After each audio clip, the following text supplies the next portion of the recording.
This is ND Insider's Pot of Gold. Now, with all things Notre Dame football, here's Tom Noie, Mike Berardino, and Austin Huff. A rainy midweek edition of Pot of Gold from the WNDU Studios, your home for Countdown to Kickoff. He is Mike Berardino. I am Tom Noie. That is producer Jerry. In the semi-formal edition of Pot of Gold, for some reason, Berardino decided he's wearing a tie today. Yeah. I've got a sport coat on, and Jerry, he decides, you know what? I'm going formal. I'm going with my James Madison golf shirt. Yeah, the other Dukes, not the ones that Notre Dame's playing this week. This is my protest to the NCAA because they can't compete in the Sun Belt title this year due to their recent transition, even though they're really good. But we're not here to talk about James Madison. No, let me get out the way before we start doing that. And we'll talk about Duke in a little bit. Duke, the number 17 in the AP poll, 4-0 overall.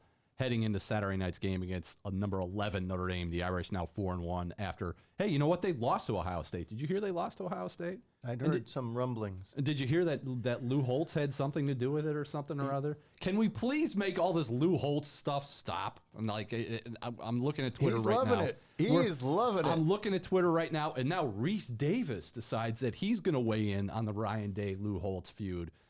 Just please. Lou Holtz said what he said. If that was motivation for Ohio State, if that's what Ohio State needed to get a 17-14 win and to get that last touchdown with 1 second left, God bless the Buckeyes. But please, let's stop with what Lou Holtz did or what Lou Holtz said. It's not going away. And you know why it's not going away? Because we won't let it go away. Not just that. ESPN and Pat McAfee show is in Durham this week, and the Lou Holtz impersonator, you know that fella's name? He does a nice job. That fella, with his prosthetics and his lisp, is going to be right back out there. Even if Lou's not there, there'll be a confusion. There'll be Lou confusion because they're going to throw this. I mean, it's Saturday Night Live level stuff now, and you can't outrun it. We can't. And Lou Holtz, for him, the way he answered. Yesterday, I guess, on the Dan Dockett show, he's not backing down. You know, he's having fun at age 86. God bless him. But it's not helpful. It wasn't helpful, apparently, the way Ryan Day went wacky. Well, he went a little. Well, that's what happened. I mean, you talk to even a high school coach. You talk to any football coach in the seconds or the minutes after a game, and they're still so wired that they do say some wacky stuff. And Ryan Day said some wacky stuff. He got caught up in the moment of his team not being tough.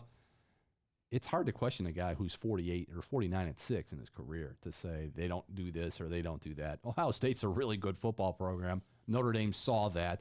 They'll see another one on Saturday. We'll talk a little Duke eventually, but to put a bow, for lack of a better term, on the Ohio State Notre Dame game. Look, there were a lot of directions that Notre Dame could have gone this week, given the direction Saturday night's game went, in losing, in having only 10 players on the field, in giving up the 3rd and 19, in not converting the 4th and 1s, and not maybe running Audric Estime more than they should in that final drive that Notre Dame had on offense when they could have run the clock out. There are a lot of directions Notre Dame could have gone this week in explaining that. I mentioned on Countdown to Kickoff with Chuck Freeby, Marcus Freeman could have gone the Bill Belichick route and refused to answer any question or any speculation or analysis about what happened or why it happened with the 10 players on the field. But everybody that we've talked to, everybody that has been rolled out by the Notre Dame PR department, whether it's Marcus Freeman on Monday, the coordinators, Al Golden and Jared Parker on Tuesday, DJ Brown, who could have put himself in Sean Wooden type lore of Notre Dame football history if he had made that interception. DJ Brown says, you know what? I'm going to step up and I'm going to come upstairs at the Irish Athletic Center and do media and sit and talk for 10, 12, 15 minutes, whatever it was on Tuesday night, and answer the questions. There was no reason for DJ Brown to be anywhere near the media on Tuesday, but he decided he's talking, Jack Kaiser's talking, Zeke Carell's talking, so everybody that had been rolled out by Notre Dame, they've said, look, we take responsibility for this game. We should have been better, but we move on. And eventually, hopefully the media will too. We'll move on. Yeah, whatever the best story is in the moment, that's what we're going to pursue. But is the best story Lou Holtz? The best, I'm talking about how we'll go about it. There's others. Everyone has their agenda out there. We don't have an agenda, but except for the truth. But we want to satisfy our curiosity. You can't handle the truth, That's Mike right. Berardino. I can handle it. Okay. Well, here, let me ask you guys a question. What's been the worst storyline this week? Lou Holtz, Ryan Day, or Taylor Swift, Travis Kelce? Nah, I don't get caught up in the NFL. I don't watch the NFL. I don't follow the NFL. So that's kind of like. I feel like my timeline is just those two things. Yeah, just in different succession. That's just Get kind used of to there. it. Get used to it. But I'm going Ryan Day, Lou Holtz. Like, let's just stop analyzing what an 86-year-old guy who, by the way, won a national championship as a head coach at Notre Dame. Let's stop worrying about what he says about who Notre Dame played and all that stuff. That's just nonsense. Like, Lou Holtz, you've had your 15 minutes here. Just go back to Orlando and be the former Notre Dame coach. Well, I would just like to say that the shock value of it wasn't just that a former coach, a national championship coach, called out specifically, challenged that. You knew. I got the sense on game day, watching game day, that there was this could backfire. Something was coming. When Kirk Herbstreit gave his prediction, and he said. He said MF and lunch pail on there. He said that's what he said. I don't think he does that normally. But the former Ohio State player, kid on the team, as a reserve, and he said, they noticed and so they were challenged and they rose. But the other thing, Lou Holtz is one of the all-time famous poor mouthers, right? He says, we have no chance going into this game. They're so good. He would always do that, puff up the opposition and give them a false sense of their greatness. But privately, he says those things. I think he just missed being able to say those things. The famous thing, save Jimmy Johnson for me, right? This was one of those like, save Ryan Day for me. Well, I think Lou Holtz now realizes he's no longer in coaching. True. But it was fun stuff, and unfortunate for Notre Dame that would be some subplot. But it's not like, I really don't think it. Here's where that storyline is hollow. Is it Notre Dame was the more physical team for much of the night. They were. And Ohio State was a finesse team that left you shaking your head because on 4th and 1, well, they had 3rd and 1 from the plus 11 with 4 minutes to go, and Notre Dame stopped Henderson on a plunge, no gain. 4th and 1, they were in a little jet sweep with Ibuka. So I don't think that's Woody Hayes stuff, Ryan Day. Woody Hayes is saying, "What are you doing? That's right. Run the damn ball." Woody Hayes is grabbing him by the face mask. So Ryan Day should have just, who am I to say? He's 17-1 on the road. He's, as in true road games, he's an excellent coach. And he's got his SID right there telling him, take a deep breath. Jerry Emig as good as it gets. And that happened. But yes, no shortage of storylines. In listening to the players and speaking with the players that we spoke to on Tuesday and the coordinators, Mike, how does Notre Dame now move past Ohio State? Because as devastating, which is the word Jack Kaiser used on Tuesday, as devastating and as disappointing as Saturday was, there's still a lot for this Notre Dame team to play for, and a big challenge coming on Saturday against Duke. How do they move forward? Do you think? And what is it about this team that leads you to believe they'll be okay? It's all right. The accountability and public, responsibility, and of course not wallowing publicly. And so you owe the failure a certain amount of explanation, and then you have to turn that page, and I think they've done it. The other thing is all you have to do to remind them how to avoid post-Ohio State hangover is to say Marshall, and I think they've reminded themselves of that plenty of times. I mean, that Marshall loss was partially due to still being in the moment of the Ohio State night. And of course, they had travel issues coming back. There was, the hours upon hours of waiting on the runway and all that. But that didn't happen as they were a home game this time. The turnaround for Duke to get ready to go down to Duke a little simpler logistically, but the emotional aspect of it and making sure that you don't let Marshall happening. Of course, Duke way better on paper than what Marshall was coming in here last year. And you've got a veteran team. You've got a veteran quarterback who's had Duke's number. That's the opposite of NC State for him.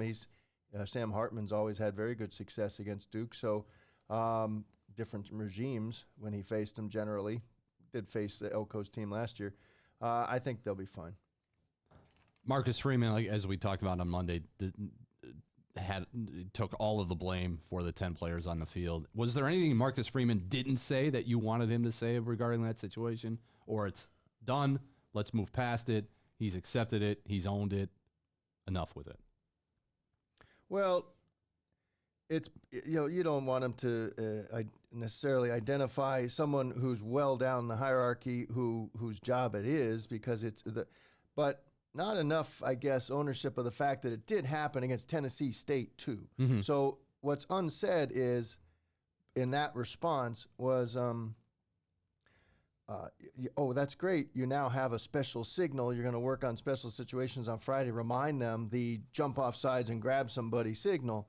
Why didn't you have that after you went through this you had your dry run of disaster against Tennessee State, which was, that's what you want to do, grow from after a win, right? You want to address problems after a win, 56-3 win, but it could have been a tie game early because 10 men on the field, down with your back to the goal line. There was confusion in that package, that sub package, and here you go. It happened again. That should have been addressed already. I realize that they had timeouts. Mm-hmm. It was the first quarter back in the Tennessee State game, but at least you had some sense that this is I used the term when I asked that question on September 4th. What's the quality control aspect of that? How does that happen? How does it get addressed? And we talked about the missed assignments by coaches and players. I don't think it was addressed properly coming off of Tennessee State. That's all.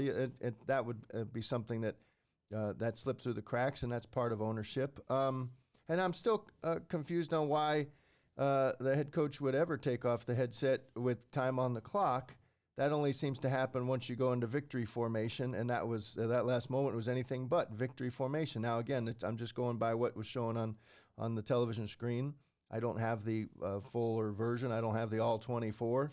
But if we're talking about a breakdown communication and you're telling us that you ran out of time, it was too late to address the problem, even though the refs would have stopped the game and would have kept Ohio State from snapping the ball by rule, because they had subbed in Trainum for Henderson. Mm-hmm.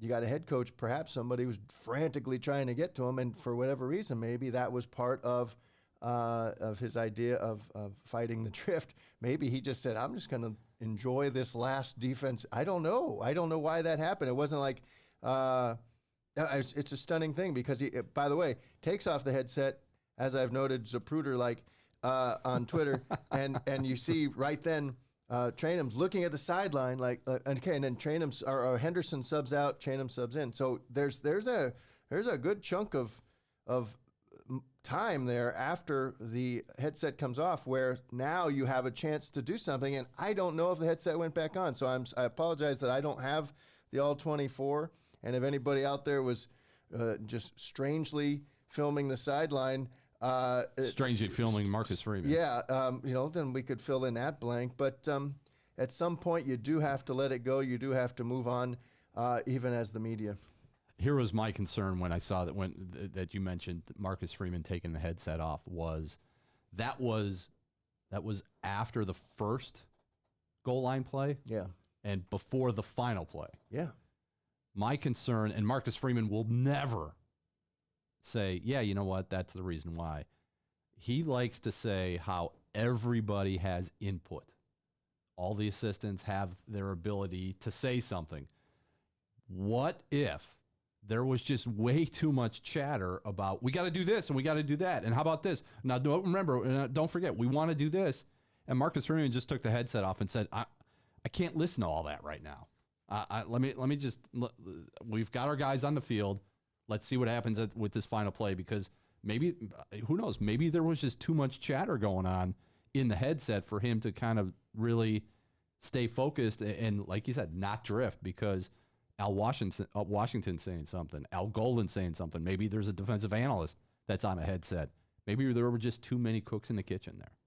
Oh, you make a fine point. I thought about that. My mind goes back to something Jared Parker said early in the season. He said, on the headset on the offensive channel, it's like a dugout in there. It's like a baseball dugout. Just, you can imagine there's 25 guys and about 6 coaches in a baseball dugout and a manager, and you have to synthesize all that and make a decision. The problem is and this is how the headset roughly was taken off. This is my imitation of it. There's this, where you're like, I just got to hear a little crowd noise. Yep. And then there's. And that was the one it was. That was the one. It was like. I'm tired. I'm just tired of listening to this. I don't want to hear it anymore. Back to the field momentarily as well, which was, and this is at that very moment, Ohio State's sideline is locked in and is making the substitution from a really good back to their power back, their goal line back, a 233-pound guy.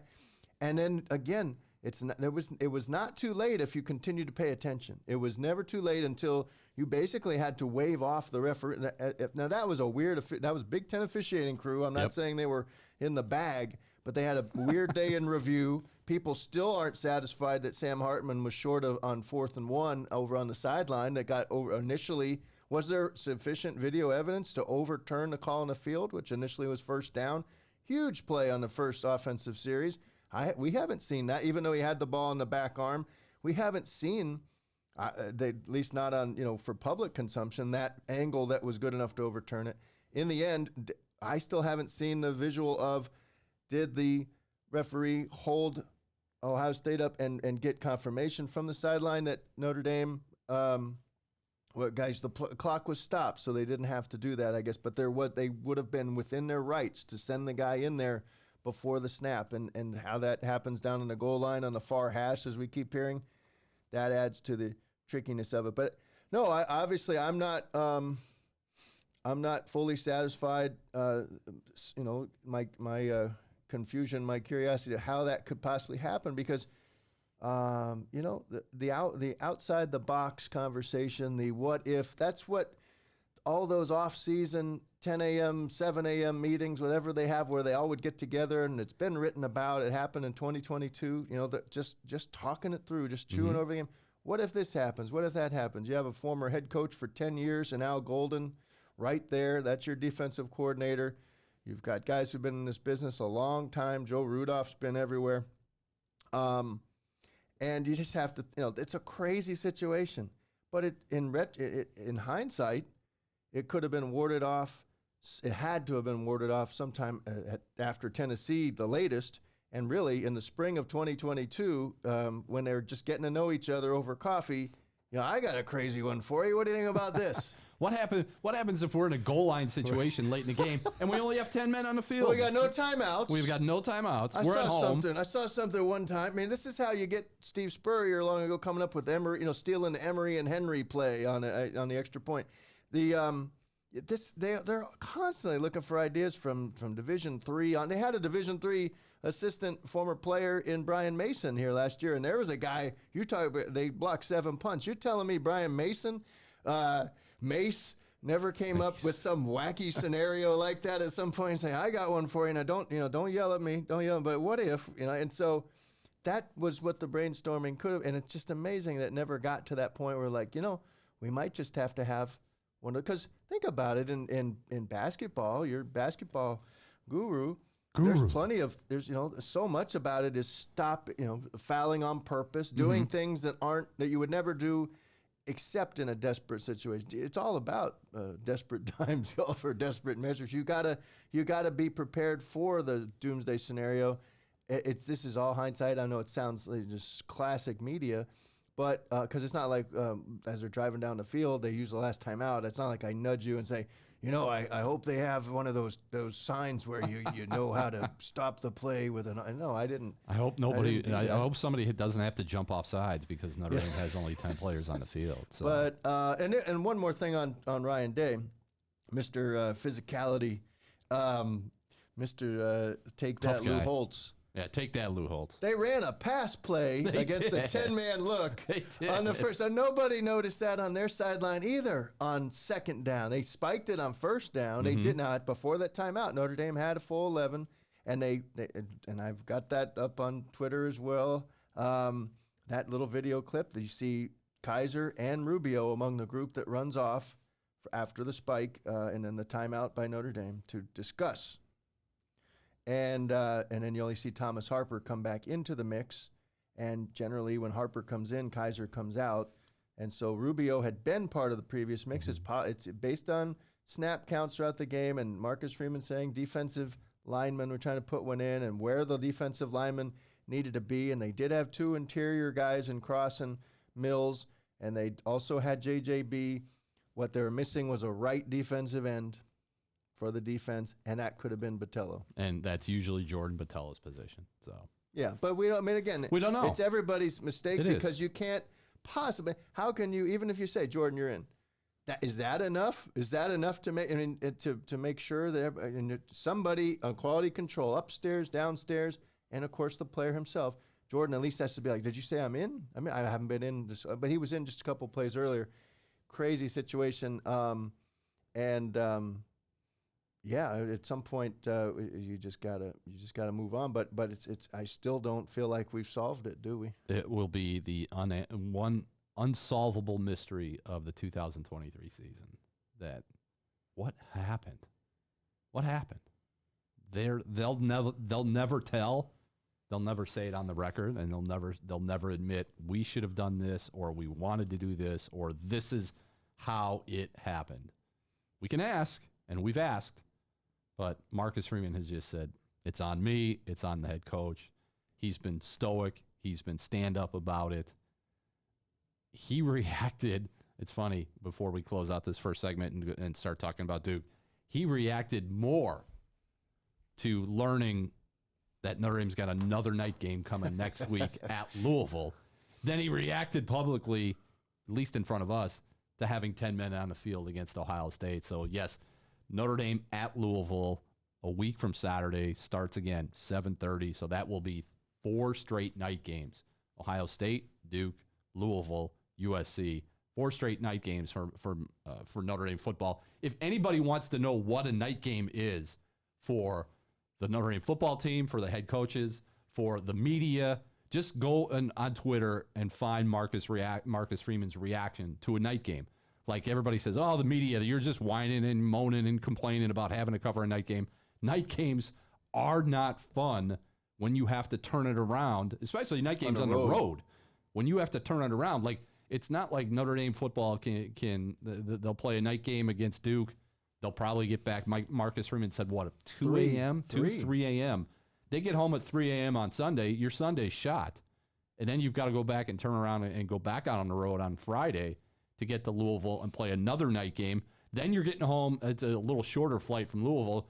Then you're getting home at probably 1:30, 2 o'clock in the morning. And, oh, by the way, here comes USC again at night. So night games, fans may love them because it gives them more time to tailgate and get ready and get juiced up for the games. But everybody else outside the fan base, give me a noon start anytime, please. Enough of these night games. Amen. So night game, Duke, 7:30, ABC. Game day will be there. We will be there. Notre Dame will be there. We'll talk a little bit more about Duke and what has made them a dangerous team at 4-0. 17 in the AP poll under head coach Mike Elko right after this break. Second half of Pot of Gold here on a Wednesday afternoon, Wednesday morning at the WNDU Studios. You're home for Countdown to Kickoff. Watch Countdown to Kickoff this weekend, heading into Duke, Notre Dame, and the Blue Devils from Wallace Wade Stadium. Not Cameron Indoor Stadium, Mike Berardino, and I do remember you were with me the last time we were at Wallace Wade Stadium on a Saturday night, ironically, when we tried to get into Cameron Indoor Stadium, and they said, no, go away. Go away. You can't come in here. I even tried to play this guy knows Mike Bray card. Yeah, thanks for that. We couldn't get in. It was what were they doing over there? They just don't let anybody in. I think with the crush of people, like Cameron Indoor Stadium for fans who have never been there and been to Duke, you cannot tell that that's a basketball arena. It looks like a science building or a humanities building or whatever. It's a very small building, and during the week, usually, if the teams aren't practicing in there, the doors are open and you can walk from one end of the court to the other. I was there my first visit to Cameron, I think in 2015. I went down there on a Friday afternoon before the game on Saturday, and the building was open, and there were just fans just kind of walking in and taking pictures at center court. So I thought we could do that when we were down there for that night game, but they got that thing all locked up. Like, they don't want anybody. So I think from a traffic standpoint, I think it's more difficult to go see Cameron on a Duke football weekend than it is on just a regular Friday afternoon in February. So, but trust me, if you can get there, go there for a basketball game. I'm glad, given the state of the Notre Dame basketball program right now, I'm glad we're not going to Duke just now, although the Notre Dame schedule has been released. Notre Dame will play at Duke on a Tuesday or Wednesday night in February.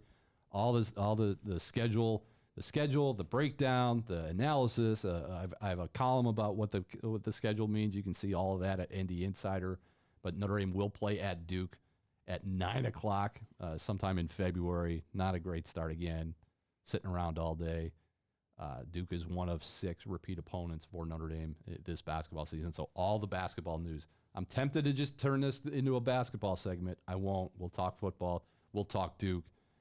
The Blue Devils, 4-0. They beat Clemson, 28-7. The next 3 opponents, I'm not really sure you can glean anything from that. They beat Lafayette. They beat Northwestern. And then coming off of their only road victory so far, they beat UConn, 41-7. So the Blue Devils are 4-0 under Mike Elko. Do you have any prior relationship with Mike Elko? Were you on the beat when he was here? No, you were not on the beat. I missed him. I got here for the Stanford game in 2018, so Clark Lee was already the DC. No, I don't know much about Mike Elko other than he got a sweetheart deal to go down and work with. His timing seems to be excellent. Yes, he's got perfect timing. Because he goes to Jimbo World and gets paid. Well, he comes here. First he comes from with Wake Brian Forest. Kelly. Yeah, he's former Dave Clawson guy, Bowling Green, Fordham. He was a Dave Clawson, Wake Forest coach, the guy that was Sam Hartman's head coach for 5 years, and is excellent. But so that's interesting. And and the timing in terms of career moves, he should probably have a consulting firm just on how people should know when to get out, when's it getting good. And now already his name's been linked to Michigan State. That's a Don't go there. Don't go. Michigan State.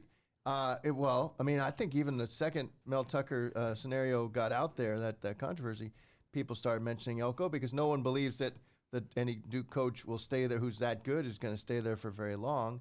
We'll see. That doesn't mean that he's automatically the guy, but that's the kind of distraction that can certainly hurt on the recruiting trail, and how much it hurts on a football Saturday in real time, I don't know. But that's it. That's the answer on Mike Elko. He seems a Jersey guy, and seems like a no-nonsense guy. And he said a weird thing though about Hartman. I was surprised nobody didn't. You'd have to be living in a cardboard. Even if you lived in a cardboard box, you would know that Sam Hartman is really good quarterback or something like that. And there's a lot of people who live in cardboard boxes. I don't think that's very funny. And Sam Hartman's a pretty good quarterback, but we have gone how many minutes? 24 minutes. We haven't even mentioned Sam Hartman. That's what happens when Notre Dame football loses. The quarterback just kind of another quarterback right now. So Sam Hartman, I expect him to have a big night Saturday. He did not have a big night against Ohio State, but you mentioned Mike Elko. Here's one of the reasons why Duke is 4-0. They currently have the second-ranked red zone defense in the country. They're 4th in passing yards allowed, 4th in pass efficiency defense, 4th in scoring defense, tied for 9th in turnover margin, and 16th overall for total defense at 276.2 yards per game. Riley Leonard's a really good quarterback, but that's a really good defense that Sam Hartman and Jared Parker and the Irish offense are going to have to decipher on Saturday night. Yes, and that's why another number to throw at you is that in terms of Pro Football Focus, coverage efficiency, pass coverage efficiency, number 1 in the country, Duke. And, they played a soft schedule, Clemson aside. Now 2 lost, Clemson aside. Yeah. Is Clemson a hard game? I don't know. They're in flux. But after losing at home to an seemingly excellent Florida State team in overtime. But two things jump out, and I won't get too granular, but on this. But the weak points of Duke, you've laid out the strength of that secondary, and they've played the portal really well. And Al Blades Jr. is a guy who can disrupt things. Former Miami, is the Blades family, royalty down in Miami. Yes, and they got one now. A grad transfer comes in, and he's good. But I don't know that Sam Hartman has a huge game. I think Sam Hartman has an opportunistic game, but I think you're going to get a heavy dose. If you thought you didn't get enough Estime this past game, and I'm among those who say, yeah, where was Estime, especially in short yardage? True. And what are you running the wild? It worked, and they knocked off Payne's helmet on the Wildcat. But that's a finesse kind of thing. I'd say trickeration. The Wildcat, Notre Dame hadn't done that before. No Mitchapalooza there as he comes off concussion. He's back, 7 catches. The two things to look at for Duke as weak points: run blocking efficiency, tied for 84th. So even though the raw run numbers are such that against a front like Notre Dame's, I think they'll struggle to run the ball. Riley Leonard may very likely be their leading rusher again in this one on scrambles. Which is what he does. And some designed runs. He's dangerous. And then run defense efficiency, 111th out of the 133. So I think Notre Dame just runs it down their throat. Just pound the ball. Yep, up 2 touchdowns in the first quarter, and just silences the crowd with College game day in town, and that's why I went the way I did on that. It just feels like that's the weak point. You're getting ahead of ourselves. Yeah.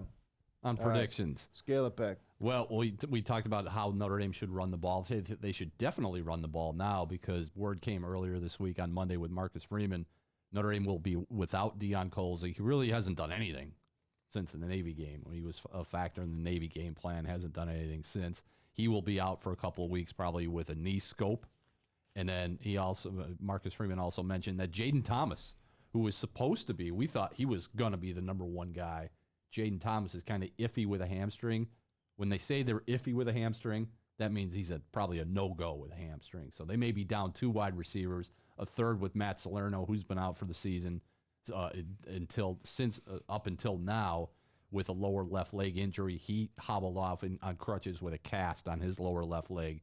So that may be a season situation. We saw him leave the field on Saturday after the Ohio State game. So wide receivers might be a little iffy if the fact that you have to count on guys like Jaden Greathouse and Rico Flores, two freshmen in only their second true road game of the season. So yeah, this could be a situation if you don't get Holden Stays maybe more involved from a passing situation. This might be a situation where you have to use the 5-headed monster. Run Audric Estime, run Jabron Payne, give him maybe a little bit more of Devin Ford, and then Jeremiah Love and your guy, Jadarian Price. I do the same thing. All right, I'm gonna just say I'll say JD Price. Jadarian Price. But this feels like a big game for one. Obviously, Audric Estime is going to do what Audric Estime is going to do because he's the leading rusher in the country. But Jadarian Price or Jeremiah Love, if the Duke defense is that vulnerable and Notre Dame has that offensive line, run the ball. Going to be like the little like maybe the Carolina game last year where, I think 2 guys might have gone over 100 yards on that one. It feels like in this one, they're 150 for Estime and then a buck and change for either Love or Price. I think Love did get 16 snaps. He did. Estime 25. Payne 14, Ford 12, Price 10. That wasn't enough for Price, and it was weird how he had no touches in the first half. But, and yet, what you talk, we'll just go back to Sam Hartman for a second. You talk about the plays that got away. A guy who's very fortunate that it went the way it did is JT Tuimalo. I'll trust your pronunciation on that. Big JT, number 44. Tuimalo. Yeah.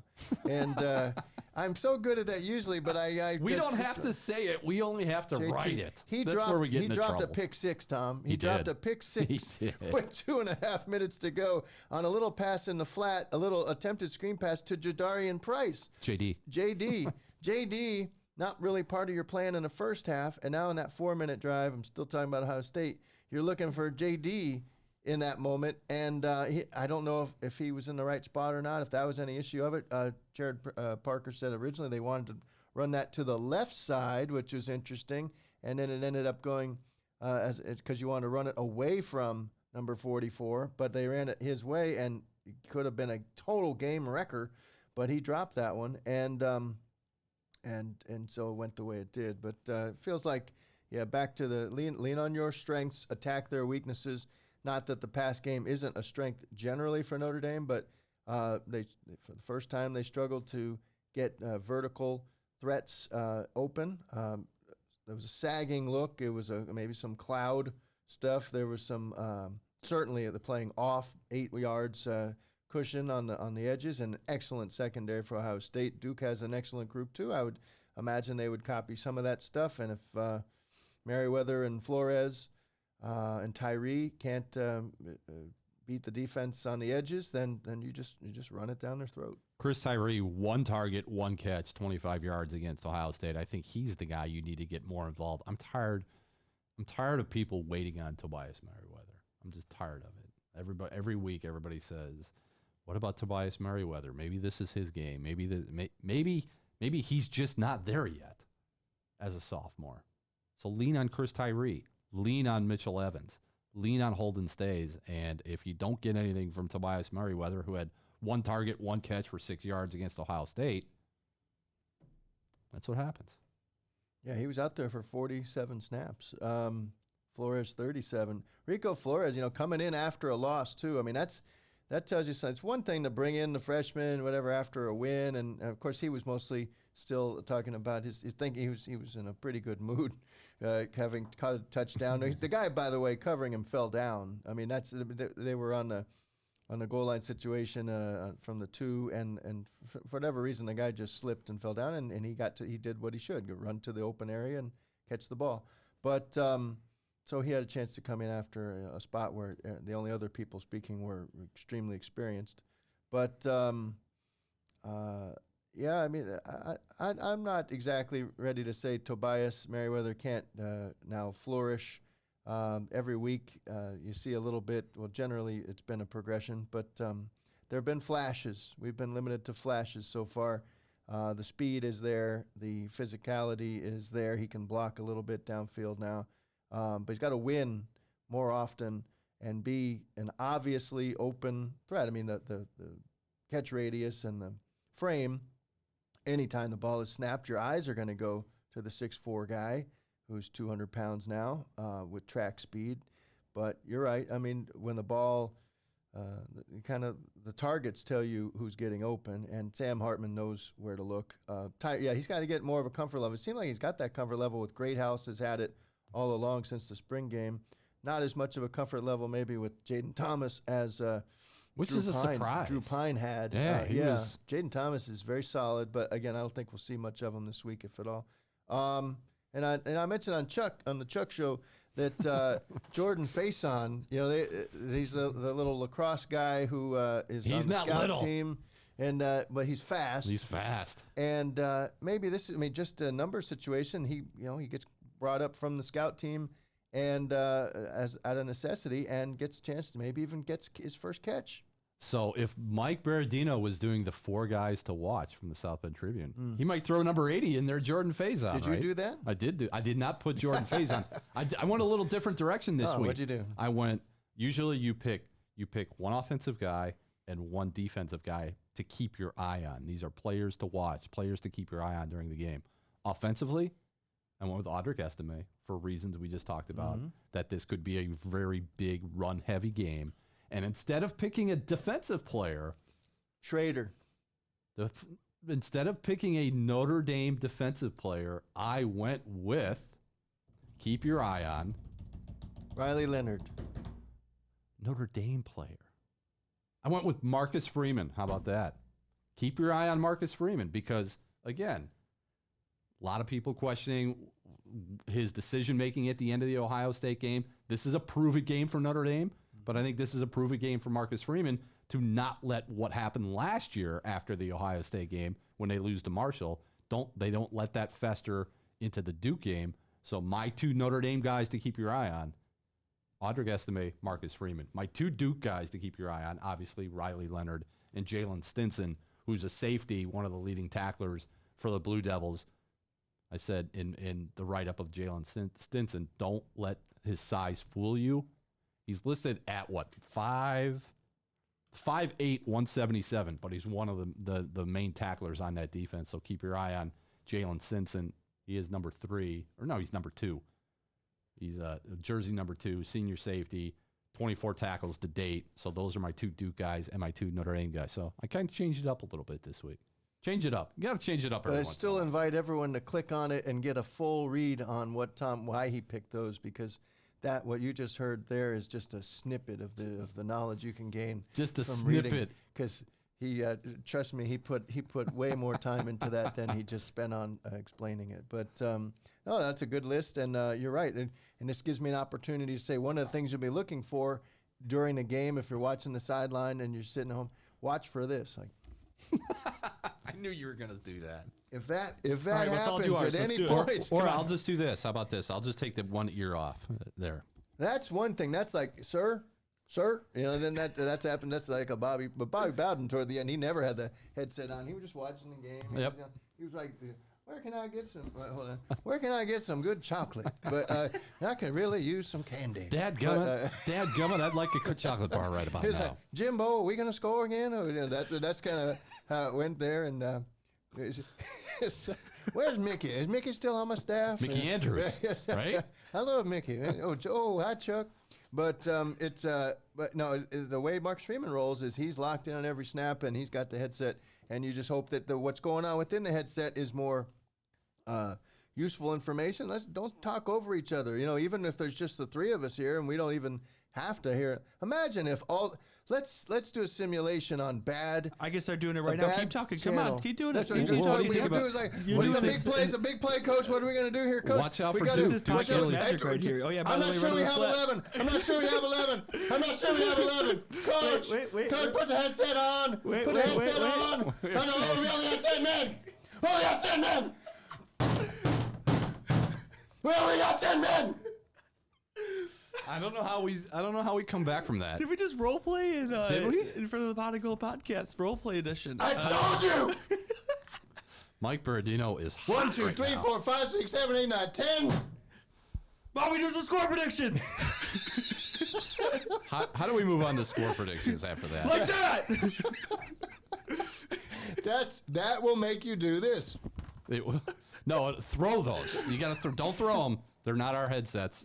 It's just you gotta throw from you pay for. You gotta have empathy and some sympathy, whatever, because it had to be loud in there, and just that right there, you know, that was uncomfortable. That was just 3. Imagine now multiply that and put them in front of 77,000 people too. He did say screaming. Now, Marcus Freeman. One of the things he said was, "It's loud. It's loud out there." You know, and if you have the headphones on, when you if it was louder and more annoying at the headphones than it was when you had all those people yelling for a stop, that just explains it. But yep, I'm sorry I did that, but it's all right. It was fun. I feel better now. I don't even know if I should. That was cathartic. It was like you let a lot of stuff out there. I recommend that any staff that goes through a breakdown like that should replay it like that and role play, and then just like this is how it should. Now you got to practice everything. Now, what it should be is more like NASA. It should be more like NASA. It'd be like, coach, quality control. And then quality control, like, I believe we're at 10. We're at 10. We need one more. Who do we want? Okay. Stop him, hit him offsides. Stop the play, hit offsides. Quiet on the set. Where's time? They just subbed, Coach. You do know. Quality control. You do know nobody has been left listening to this after. This is great. This is the best I got. After your and if it's not good enough, then I'll see you later. This is podcast gold on Pot of Gold. It is podcast gold. All right, let's go. We're not all going to talk at the same time. It's now prediction time. Duke, Notre Dame, Saturday night, Wallace Wade Stadium. I did have a tidbit about Wallace Wade Stadium, but I think I'll save it. The goofy locker room setup that they do have there. No, it's that long walk. That can throw you off, that long walk. It is like Notre Dame. It's like playing a game at Notre Dame and then walking up the tunnel at Notre Dame Stadium, even though they don't walk up the tunnel at Wallace Wade. It's like walking up the tunnel and going to the library to go to the locker room. That's where the visiting locker room is at Duke. So it's kind of a weird setup. It's a weird situation. Come on, get a college football ready locker room at Wallace Wade Stadium, please.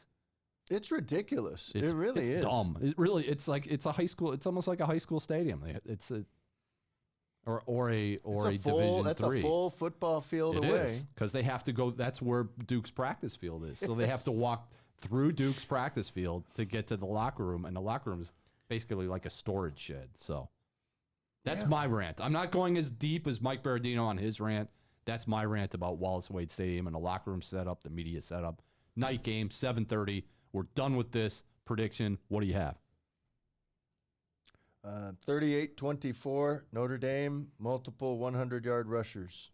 Notre Dame going to run the ball on Saturday, so he's picking Notre Dame. Notre Dame. I'm saying there's a reason Notre Dame has won 29 straight Atlantic Coast Conference games. Regular season. The two they wanted, they'd trade all 29 probably for the two they lost to Clemson.